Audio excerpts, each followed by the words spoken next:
We're updating our disinformation course to reflect what works right now, not what used to work 5 years ago.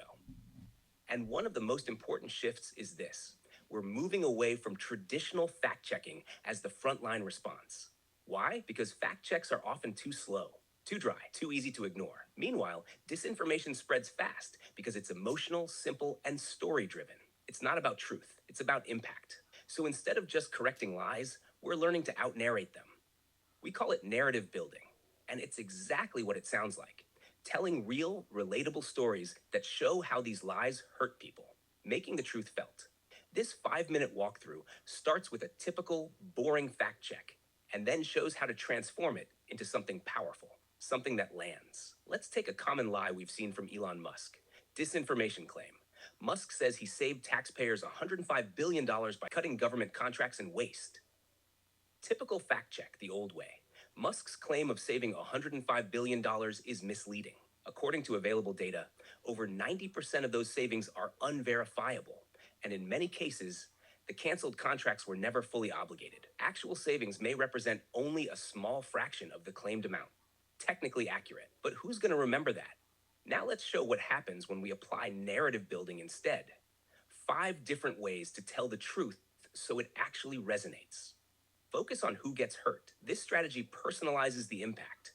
When people hear budget cuts, they don't think about asthma, housing, or water quality, so we show them. For example, Musk says he saved you money by canceling an EPA contract, but that contract monitored air pollution in a low-income neighborhood.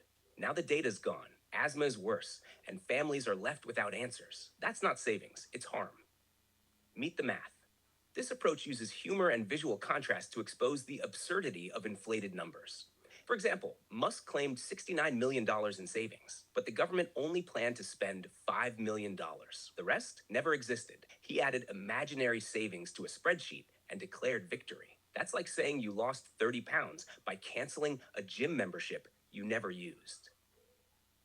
Villain frame.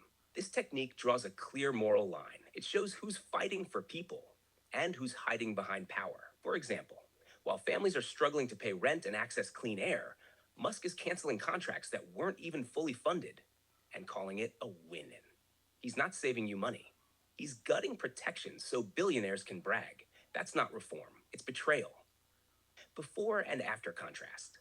Sometimes the best way to tell the story is to show what we had, then what we lost. For example, before, an EPA contract that monitored drinking water near public schools. After canceled, no monitoring, no safety data, contamination risks go up, and parents lose peace of mind. Musk calls it savings, but kids are the ones paying the price. Lies have a cost. This method uses rhythm and repetition to show that every lie has a consequence, usually paid by the people with the least power. For example, they lie about savings, and your child loses their school lunch. They lie about fraud, and your neighbor loses rental assistance. They lie about the budget, and your town loses flood protection.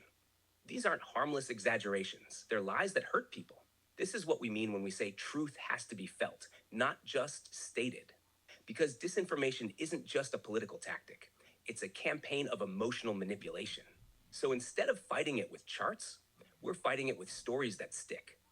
And this is just one of the new techniques we're building into the updated disinformation course. So people don't just understand what's happening, they know how to fight back.